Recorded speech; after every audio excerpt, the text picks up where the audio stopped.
यो ब्रह्मादि समस्तदेव विनुतो लिंगात्मकस्यात्मजः यं लब्ध्वा हि मुदानिता सुतनयं गौरी जगन्मातृका यस्येष्टानुगुणं समस्तविपदो दूरे कृता भक्तगाः वन्दे तं वररामलिङ्गतनयं श्रीविघ्ननाथं सदा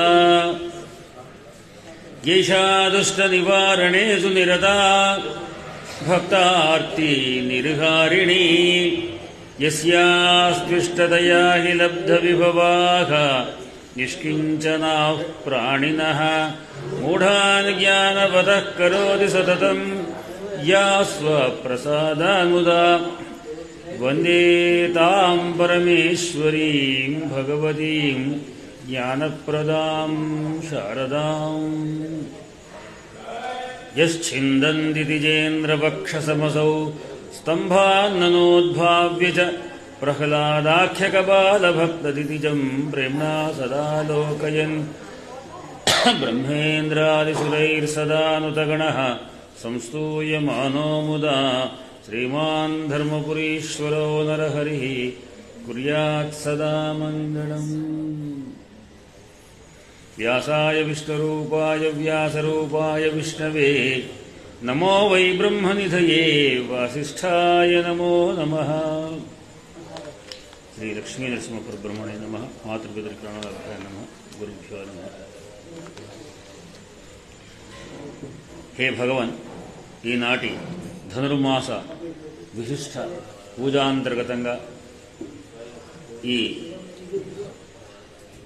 అవధారే కార్యక్రమంలో అంతర్భాగంగా ధనుర్మాస వ్రత మాహాత్మ్యం ఏమిటి, ధనుర్మాస యొక్క విశిష్టత ఏమిటి అని కాపింజల సంహితలో చెప్పబడ్డటువంటి విషయంలోని కొద్ది భాగాన్ని మీ ముందు ఉంచదలుచుకున్నాను. శ్రద్ధగా ఆలకించవలసిందిగా కోరుతున్నాను. పూర్వంలో శౌనకాది మహర్షులు అడిగారు, ఆఖ్యాతం భవతా సూత తులస్యాశ్చ ప్రభావకం ఇదానీం శ్రోతుమిచ్ఛామో ధనుర్మాసస్య వైభవం. హే భగవన్, సూత మహర్షి, మాకు అనేకమైనటువంటి విషయాలు మీరు చెప్పారు.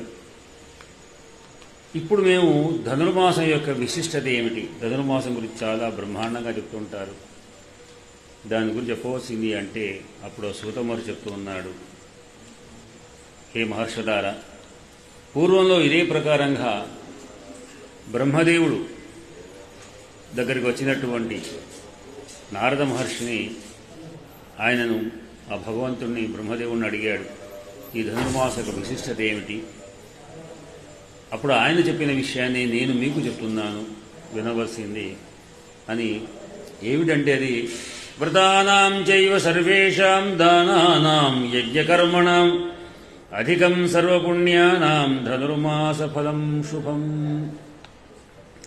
సమస్తమైనటువంటి దానాలు ఎన్ని రకాలు శాస్త్రంలో చెప్పబడ్డాయో అటువంటి దానాలన్నీ చేసేటువంటి వ్యక్తికి ఎటువంటి పుణ్యం లభిస్తుందో, సమస్తమైన తీర్థాలు సందర్శించడం ద్వారా ఎటువంటి పుణ్యాలు దక్కుతాయో, అదేవిధంగా సమస్తమైన యజ్ఞాలు చేసినప్పుడు ఎటువంటి యొక్క ఫలితం దక్కుతుందో అటువంటి యొక్క ఫలితం కేవలం ఈ ధనుర్మాసము, మాసము అంటే నెల రోజులు ఈ ధనుర్మాసం యొక్క పూజలో పాల్గొని భగవంతుని అర్చించి భక్తిపూర్వకంగా చేస్తారో వాళ్ళకి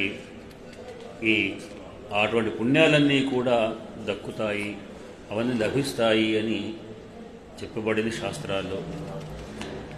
మరి మాసం అంటే చైత్రం, వైశాఖం, జ్యేష్ఠం అనే పేరాలున్నాయి. మరి ధనుర్మాసం అనేది ఆ 12లో లేవు కదా అని అనుమానం రావచ్చు. కాలాన్ని మన యొక్క జ్యోతిషాస్త్రం చాలా ప్రసిద్ధమైన జ్యోతిషాస్త్రం. తెలియని మూర్ఖులు జ్యోతిషాస్త్రాన్ని నిందిస్తుంటారు. జ్యోతిషాస్త్రం ఒక శాస్త్రీయమైన విజ్ఞానం. అంటే భౌగోళికమైనటువంటి యొక్క మొత్తం ఈ సూర్య చంద్ర ఇవన్నీ ఏవైతే పరిభ్రమణలు ఉన్నాయో, భూమి సూర్యుడి చుట్టూ తిరగడం కానీ, చంద్రుడు భూమి చుట్టూ తిరగడం కానీ, గ్రహాలు ఇక్కడ ఇవన్నీ కూడా ఏవైతే ఈనాడు అంగీకరించబడుతున్నాయో అవన్నీ దాంట్లో జ్యోతిష్ శాస్త్రంలో చెప్పబడ్డాయి. జ్యోతిష్ శాస్త్రం ఒక పూర్వంలో ఈనాటి యొక్క బయోగ్రఫీ లాంటివి ఏవీ లేని సమయంలో కూడా ఆనాడు వాటి యొక్క భ్రమణాలు పరిభ్రమణాలు ఎంత కాలం ఉంది అనే విషయాన్ని బాగా క్షుణ్ణంగా పరిశీలించి ఇవన్నీ కూడా నిర్దేశించారు. జ్యోతిష్ శాస్త్రం 3 రకాలు. మొత్తం అంతా భౌగోళికమైనటువంటి యొక్క గ్రహణ పరిగ్రహణాలు పరిభ్రమణ అనేటువంటిదే కాకుండా అది ఒకటైతే ముహూర్త భాగం 2వది, ఫలిత భాగం 3వది. మిగిలిన 2 భాగాలు నమ్మవచ్చు నమ్మకపోవచ్చు. కానీ ఇది జ్యోతిష్ శాస్త్రంలో ఒక భ్రమణ పరిభ్రమణాలు అనేటువంటి మాత్రం లెక్క ఖచ్చితంగా ఉంటాయి. భూమి గుండ్రంగా తిరగడం అనేటువంటి 360 లెక్క జ్యోతిష్ శాస్త్రంలో చెప్పబడ్డది. చంద్రుడు భూమి చుట్టూ తిరగడం ఉంది. అట్లానే కుజగ్రహణాలు, శనిగ్రహం ఇవన్నీ కూడా వేటి యొక్క భ్రమణ పరిభ్రమణ అవన్నీ కూడా కరెక్ట్గా ఖచ్చితంగా చెప్పబడ్డది. కనుక ఆ ప్రకారంగా భూమి సూర్యుడి చుట్టూ తిరిగినా మనం సూర్యుడు భూమిలో ప్రవేశించాడు అంటాం. నిజానికంటే మనము ఎక్కడికైనా ప్రయాణం చేస్తే ఏదో జగిత్యాల వచ్చింది అంటాం, కానీ నిజానికి జగిత్యాల రాదు, మనమే జగిత్యాల చేరుతాం. కనుక అదే ప్రకారంగా సూర్యుడు ప్రవేశించాడు అంటే నిజానికి భూమిలో ప్రవేశించింది లెక్క. అందుకే సూర్యుడు ప్రవేశించాడా అని మేము ఇప్పుడు ఆధునిక వాడు సూర్యుడు కదలదు కదా, భూమి తిరుగుతుంది కదా, జ్యోతిష్ శాస్త్రం తప్పు అని అంటారు. అది కాదు. అంటే ఆ యొక్క స్పష్టంగా చెప్పడం చాలా గంట సేపు చెప్పినా కూడా సరిపోయినటువంటి విషయం దాంట్లో ఉంది. భూమి మీద ఉన్నటువంటి దృష్టి అక్కడ ఉన్నటువంటి ఒక ధనుస్సు రాశిలో ఒక ఎదురుగుండా కనబడుతుంది. మధ్యలో సూర్యుడు వస్తే అది సూర్యుడు ప్రవేశించినట్టుగా చెప్పబడుతుంటుంది. ఆ విధంగా నెల రోజులు మొత్తం ఈ భూమి అంతా కూడా సూర్యుడు చుట్టూ తిరిగినటువంటి సంవత్సర కాలమును 12 భాగాలు విభజిస్తే సూర్యుని లెక్క ప్రకారంగా అవి ఒక్కొక్కటి ఒక్కొక్క మాసంగా చెప్పబడుతుంటుంది. ఆ ప్రకారంగా సూర్యుడు వెనుక ధనుస్సు రాశి దీని నుంచి ఈ ప్రకారంగా సూర్యుడి వెనుక ధనుస్సు రాశి మనకు ధనుసు రాశికి మనకు మధ్యలో సూర్యుడు ఉండడం అనేటువంటి ఈ నెల రోజుల కారక ధనుర్మాసం అంటారు. దీన్ని సంక్రాంతి అంటారు. 12 సంక్రాంతులు అంటే ఒక్కొక్క రాశిలో మొత్తం తిరుగుతుంటే 12 రాశులుగా చెప్పబడితే ఒక్కొక్క రాశిలో ఒక్కొక్క నెలగా చెప్పబడుతుంటుంది. ఆ విధంగా ఈ ధనుస్సులో ప్రవేశించి ధనురాశి, తర్వాత మకర రాశి, తర్వాత ఈ విధంగా చైత్రకు మనం మేషరాశి అనేటువంటి 14 స్టార్ట్ అవుతుంది. ఈ విధంగా ఉంటాయి. అంటే మన యొక్క పంచాంగ యొక్క విధానాల్లో కాలం యొక్క లెక్కలో కూడా నియంత్రణలో కూడా సౌరమానము, చాంద్రమానము, నాక్షత్రము, బార్హస్పత్యము అనే 4 రకాలుగా కాలాన్ని నిర్ణయించారు. మన దగ్గర చాంద్రమానం ప్రసిద్ధం. దక్షిణాది భాగంలో సౌరమానం ప్రసిద్ధం. వాళ్లకు ఇవే మాసాలు చెప్తూ ఉంటారు. ఉత్తర భాగంలో బార్హస్పత్యంగా చెప్తూ ఉంటారు. నాక్షత్రం మరికొన్ని చోట నక్షత్రాన్ని లెక్కబడి సమయం చెప్పబడేటువంటిది ఉన్నాయి. కనుక ఈ ప్రకారంగా ధనుర్మాసం అనేటువంటిది దేవతలకు మొత్తం సంవత్సరం అంతా ఒక దివసంగా అవుతున్నప్పుడు దేవతలు ధనుర్మాసం అనే సూర్యోదయ పూర్వమైనటువంటి దివసము సమయము. కనుక సూర్యోదయం అంటే ఇప్పుడు మనం ఏ సమయం అయితే ఉన్నామో ఇటువంటి సమయం నెల రోజులు దేవతలకు అన్నమాట. 12 నెలలు కలిపి ఒక రోజు వాళ్ళకు అంటే 12 అంటే మన 24 గంటలు ఒక నెల 2 గంటలు లెక్క అనుకోవాలి. ఆ ప్రకారం ఈ నెల అంతా కూడా 2 గంటలు సూర్యోదయం కంటే పూర్వం మకర సంక్రాంతి సూర్యోదయం ప్రారంభం, దానికంటే ముందున్న 2 గంటలు ధనుర్మాసం. ఇటువంటి ఒక దివ్యమైన సమయం ఇది బ్రాహ్మీ ముహూర్తం అంటారు. ఈ సమయంలో పూజలు అవి చేస్తే చాలా బ్రహ్మదేవునికి కానీ సరస్వతి, బ్రాహ్మీ అంటే సరస్వతి వాళ్ళకి ఇష్టమైనటువంటి కనుక ఆ విధంగా వాళ్ళు ఏ జపతపాలు ఏవి చేస్తారో అవన్నీ కూడా అనుకూలం సిద్ధిస్తుంటాయి.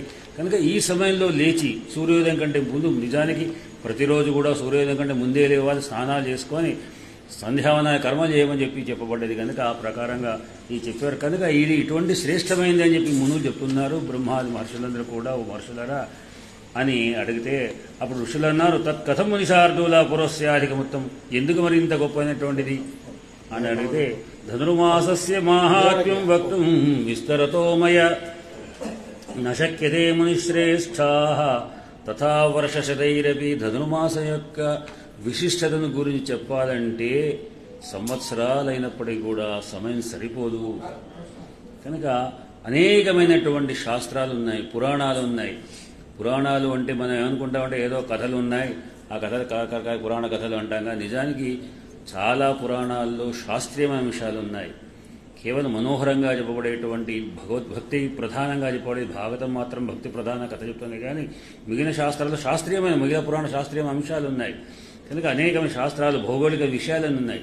మొత్తం 18 పురాణాలు చదివితే ఒక బ్రహ్మాండమైన విజ్ఞానవంతుడవుతాడు. కనుక అటువంటి దాంట్లో అనేకమైన పురాణాలు ఈ ధనుర్మాస వైశిష్ట్యం చెప్పబడ్డది. అందుకొరకు దాన్ని ఎంత చెప్పినప్పుడు కూడా తక్కువే. కానీ మరి మీరు అడిగిన దానికి సమయం కొద్ది భాగమే ఉంది. సంక్షేపకంగానే నేను చెప్తాను అని ఆ బ్రహ్మదేవుడు చెప్పిన విషయాన్ని మీ ముందు ఈ ప్రకారంగా ఉంచాను. భగవన్ దీన్ని అనుగ్రహించాల్సి వస్తూ స్వస్తి ప్రజాభ్య పరిపాలయంతాం న్యాయేన మార్గేణ మహీమహేషా గోబ్రాహ్మణేభ్యః శుభమస్తు నిత్యం లోకాః సమస్తాః సుఖినో భవంతు. లక్ష్మీ హృదయపుంజాత భానవే శ్రీమద్ధర్వపురీశాయ శ్రీనృసింహాయ पर्याप्त्यानन्तरायाय सर्वस्तोमोनुरात्तमुत्तरभः सर्वस्याय सर्वसिद्धे सर्वं जयति।